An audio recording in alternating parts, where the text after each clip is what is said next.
ဒီဟာကမက္ကဆီကိုဘက်သွားတော့မက္ကဆီကိုဘက်ကသူတို့အစားဆိုင်ပေါ့အဲဒီမှာကနန်းသားဆက်လက်နဲ့ဒီဟာနဲ့စားတာလို့တို့ပြီးတော့လို့စားတာငါပြန်ငါတို့ပြီးစားတာဈေးကဒါကြတော့ငါကြော်ပြည့်ရှင်ဒါ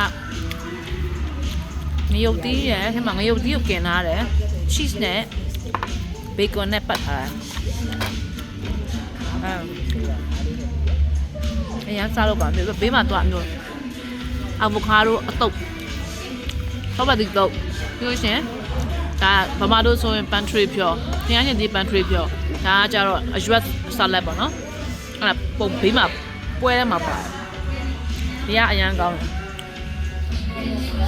အရင်ကောင်းတယ်စားပါဦးငရုတ်သီးနဲ့ cheese နဲ့ပဇွန်နဲ့ပဇွန်ရယ်ငရုတ်သီးဟုတ်တယ်ငရုတ်သီးရယ်ပဇွန်ရယ် cheese ရယ်ရောထည့်ထားတယ်မှာ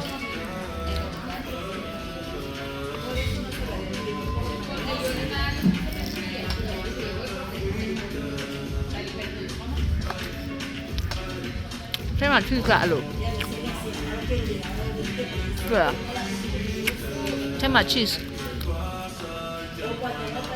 ဒါက Mexican food အစ်စ်ပေါ့နော်ဒီဘက်မှာလာစားတာအစ်စ်မဒါနောက်တစ်ခုကကြာပါလဲဆိုတော့ဒီမှာမှာလိုက်တာဒါသူတို့ Spanish rice ရယ် Spanish rice ဒီမှာနောက်ပြီးတော့ဒါပဇွန်သုံးမျိုးဒါ combination ဟာမှာလိုက်တာဟိုကပဇွန်ပြီးလို့ရှင် squid ပဇွန်ရယ် squid ရယ်ပြီးလို့ရှင်ငါးကြော်ထပ်လာတယ်ငါးကြော်မှာထားပွဲတိုင်းမှာအဲ့လိုထောပတ်သီးရယ် pantry ပြောရယ် salad ရယ်အဲ့လိုပါတယ်ငါးကောင်လုံးကြော်ထားဒါကတော့ကိုမှာထားတဲ့ပွဲပေါ့နော်ကိုမှာထားတဲ့ပွဲမှာအဲ့လိုပဲပဇွန်ပါတယ်ပဇွန်ပြီးရှင် squid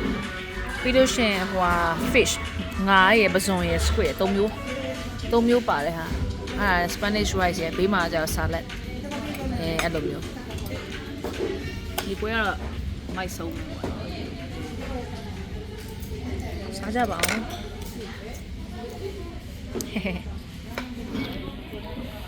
မက္ကဆီကိုဘက်ကမက္ကဆီကိုမှာစားတဲ့ Mexican food အစ်တွေပါနော်အစ်တွေ